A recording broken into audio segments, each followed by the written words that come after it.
Hello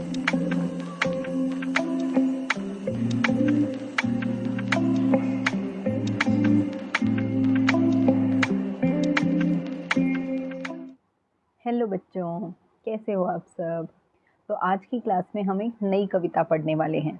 कविता का शीर्षक है कौन, और ये कविता कक्षा 2 की कविता है।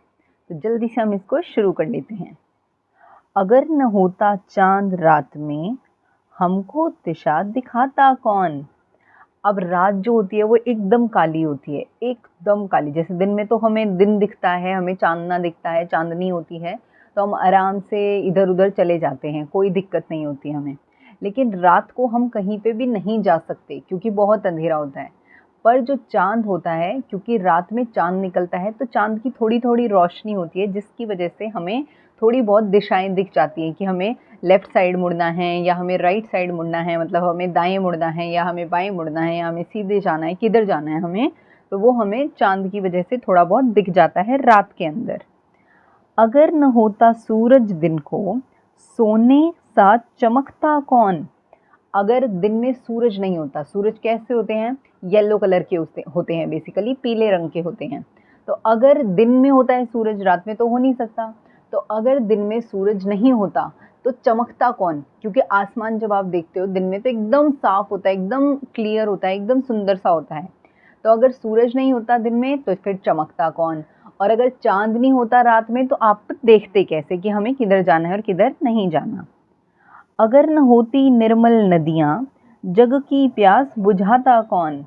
अब अगर नदियाँ नहीं होती तो जो हमें प्यास लगती है तो वो कैसे बुझती है। अब आप सोच रहे होंगे कि हम नदियों से पानी थोड़े ही पीते हैं। तो बेटा नदियों से हमें पानी तो मिलता है। अब नदियाँ हमारे पास हमारे घर की तरफ आ जाती हैं, पाइप वाइप लग जाते हैं, तो उससे हमारे घर पर पानी आ जाता है, फिर आरओ से फ़िल्टर विल्टर करके हम पी लेते हैं। लेकिन ऐसे भी कुछ लोग हैं, ऐसे भी कुछ जानवर हैं जो जंगलों के पास रहते हैं, ऐसे लोग जो जंगलों में रहते हैं, तो उनको पानी कहाँ से मिलता है। उनके पास कोई आरओ थोड़ी होता है जंगल में, तो वो तो नदियों का ही पानी पीते हैं सीधा। तो अगर नदियाँ नहीं होती तो फिर वो पानी कैसे पीते। अगर न होते पर्वत मीठे, झरने भला बहाता कौन। अगर पर्वत नहीं होते, अगर पहाड़ नहीं होते तो हमें झरना कैसा दिखता। अब मैं ये मान के चल रही हूँ कि आप सब ने एक बार तो कम से कम झरना देखा है, चाहे मूवीज़ में देखा हो, चाहे कार्टून में देखा हो। और अगर किसी बच्चे ने कहीं पे भी नहीं देखा तो आप एक बार यहाँ पर देख लो। जब जो पहाड़ होते हैं, पहाड़ों के बीच में से एकदम सफ़ेद सफ़ेद सी लाइन आती है, दूर से अगर आप देखते हो तो वो जो वो लाइन होती है, वो सफ़ेद लाइन आपको दूर से दिखती है, पर जब आप पास जाके देखोगे तो वो पानी गिर रहा होता है, वो झरना होता है, उसको हम झरना बोलते हैं।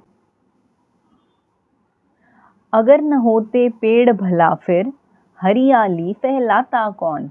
और अगर पेड़ नहीं होते तो ग्रीनरी कैसे होती। मतलब जो पेड़ होते हैं वो हरे हरे होते हैं ना, और रहते हैं, मतलब ये कुछ नहीं हो पाता, हमें सुंदर भी नहीं लगता, अपनी दुनिया जो है वो हमें सुंदर नहीं लगती अगर पेड़ वेड़ नहीं होते तो।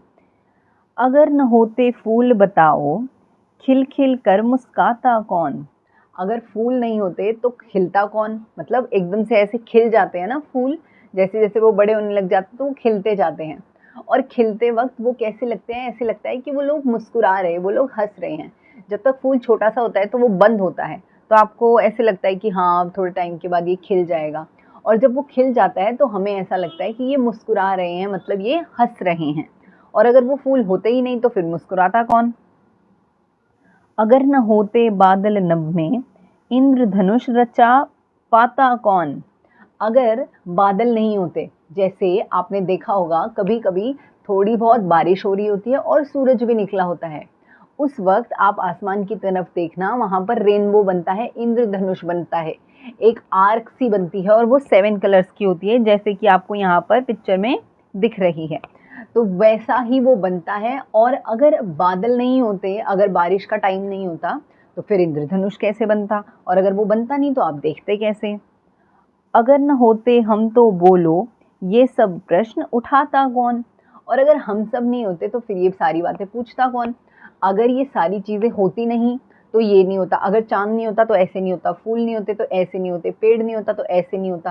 तो ये सारी चीज़ें कौन पूछ रहा है, हम बच्चे ही तो पूछ रहे हैं। और अगर ये सारी बातें हम पूछते नहीं तो फिर इनका जवाब हमें मिलता कैसे। तो ये एक बहुत छोटी सी अजीब सी कविता थी, वो हो गई है पूरी। अब पुराने वाले पाठ के भी और इसके भी हम शब्दार्थ, कठिन शब्द, ये सब अगली क्लास के अंदर करेंगे। तब तक आप चैनल को लाइक, शेयर, सब्सक्राइब कर देना। बाय बाय बच्चों।